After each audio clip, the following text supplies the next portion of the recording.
Hello everybody, welcome back to another video about AXS Infinity, guys. Guys, in this video I'm talking about the price changes occur in the AXS Infinity. What's the price changes occur in the AXS Infinity? Let me show you guys, but before starting this video, please click the subscribe button right now for more news and updates videos.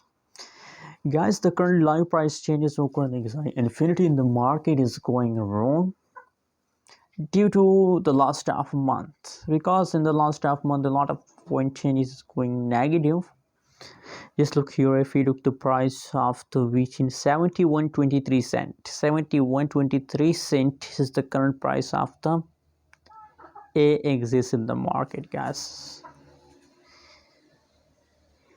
71.23 cent, that is the current price of the AXS Infinity. And other side, guys, if we talk about the changes occur in AXS Infinity, so the latest situation, just look here, guys. Last one hour changes of the AXS Infinity is going negative, except of the latest situation, the last 1 week changes occur in the AXS Infinity is going positive.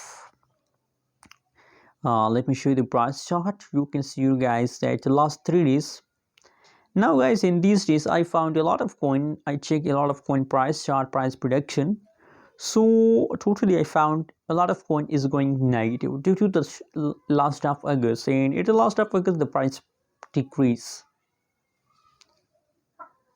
So guys, that's not mean that you decide to sell, guys. No, never decide to sell, just hold for a long time, because guys, that is a crap to sometime price falls down, sometime price jumps, pumps, guys. So please don't decide to sell and don't take it serious. Just hold it, guys. Just hold. Anyways, guys, what is your opinion? What is your price prediction about AXS Infinity? Also share on the comment box, and don't forget to subscribe channel for more news and updates.